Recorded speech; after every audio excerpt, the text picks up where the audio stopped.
Friends नमस्कार। कैसे हैं आप? आशा करता हूँ स्वस्थ होंगे, मस्त होंगे।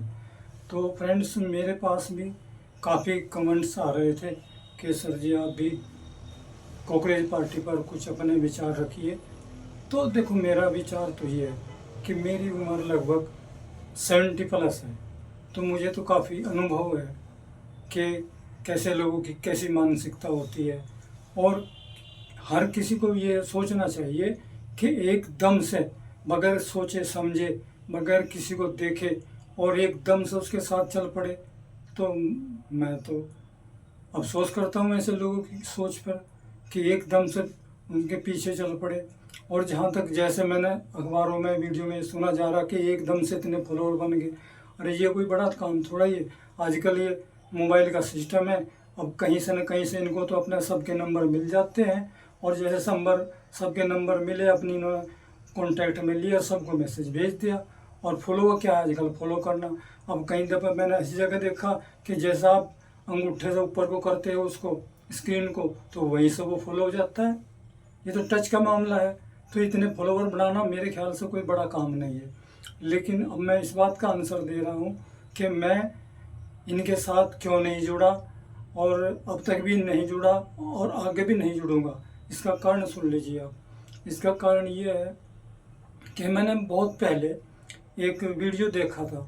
तो उस वीडियो में एक टीचर बच्चों को पढ़ा रहा था। तो वो पढ़ा रहा था कि हमारे कॉन्स्टिट्यूशन में जो गवर्नर की एज है वो 35 वर्ष रखी गई है। तो किसी बच्चे ने पूछा कि सर 34 नहीं चलेगा? उन्होंने कहा नहीं, 35 ही चलेगा। तो फिर बच्चे ने पूछा कि सर हमें बताइए ऐसा क्यों? तो मास्टर ने सभी बच्चों को समझाते हुए कहा कि देखो हमारे जो संविधान निर्माता थे, जो हमारी लोकसभा उसमें संविधान सभा में सदस्य थे, उनका मानना ये था, उनका अनुभव ये था, एक दो का नहीं सबका अनुभव ये था कि 35 से कम वालों की जो थिंकिंग होती है, जो सोच होती है, उसके अंदर उत्तेजना बहुत होती है, उतावलापन बहुत होता है, गुस्सा बहुत होता है। बगैर सोचे समझे वो किसी भी मैदान में कूद पड़ते हैं और वहाँ पे क्या होगा क्या नहीं होगा ये उनको ज़रा भी मालूम नहीं होता। अब जैसा आप देखिए जंतर मंतर पे कहाँ कहाँ तक के लोग इकट्ठे हो गए, कहीं कहीं तक के सब इकट्ठे हो गए। आता नहीं पता क्या होगा क्या नहीं होगा, वहाँ लाठियाँ चलेंगी या क्या होगा, पत्थर चलेंगे, क्या वहाँ का रिजल्ट रहेगा क्या नहीं, कोई अता पता नहीं। एकदम से सब आंधी की तरह दिख गए। ये है सोच 35 वालों की। तो मेरा तो मानना ये है कि हर एक आदमी के अपने अपने विचार हैं कि देखो जब देश आज़ाद हुआ भाई सब ने ये विचार किया कि देश को चलाने के लिए एक कानून व्यवस्था होनी चाहिए। कानून व्यवस्था कहाँ मिलेगी? संविधान में मिलेगी। तो अब ये मैं तो जहाँ तक मुझे ज्ञान पड़ा है संविधान में कहीं ऐसा लिखा हुआ नहीं है कि भाई अपना दंगे फसाद करके और सरकार पर दबाव बनाओ और इस्तीफा ले लो। तो मेरे ख्याल से तो ये इस्तीफा जो है असंवैधानिक है।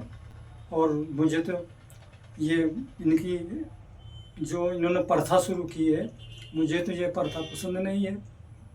दूसरी बात ये है कि देखो कुछ लोग तो ऐसे हैं कि कुर्सी के लिए वो कुछ भी कर सकते हैं, कुर्सी के लिए उन्हें कुछ भी करना पड़े वो कर देंगे।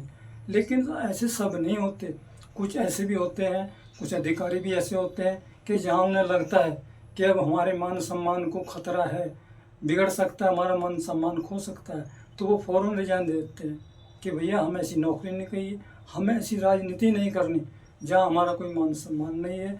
अब ये देखो आप, जब सारी दुनिया का मानना यह है कि भाई हिंदुस्तान के अंदर संविधान द्वारा ही मंत्रियों को हटाया जाता है और उनको बैठाया जाता है, तो ये आज तक कभी आपने मेरे ख्याल से तो मुझे ऐसा नहीं सुना नहीं कि पत्थरबाजी करके अपना इस्तीफा ले लो।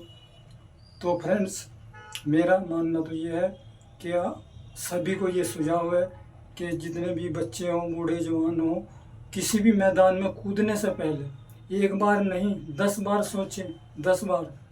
क्योंकि वहाँ का रिजल्ट कुछ भी हो सकता है और वहाँ की फिर अब यह वहाँ पे देखिए आप कितनी क्या फाइल होंगे, कितने पकड़े जाएंगे, कितना फ्यूचर खराब होगा, कितनों की पूरी लाइफ पे एक धब्बा लग जाएगा। तो कितनी बुरी बात है ये। और मेरा मानना यह है कि अगर ये सभी लोग इतने इकट्ठे होकर के शांतिपूर्वक वहाँ पे धरना प्रदर्शन करते, अपनी मांगे रखते, तो मेरे ख्याल से ऐसी तो सरकार भी बेवकूफ़ नहीं है जो उनकी मांगे ना सुनती। लेकिन फिर जिसको दंगा फसाद करने की नेचर है, आदत है, पुरानी परंपरा है, तो वो कैसे रुकेगा, उसको तो करना ही है। तो फ्रेंड्स, जो मेरे विचार, ये मेरा वीडियो आपको अच्छा लगे तो इसको लाइक करना, अपने दोस्तों में शेयर करना, और अगर इसमें मैं कुछ गलत कहा तो मुझे आप कमेंट्स बॉक्स में लिख कर बताना, मैं उस पर विचार करूँगा। वीडियो देखने के लिए आपका धन्यवाद। नमस्कार, थैंक यू।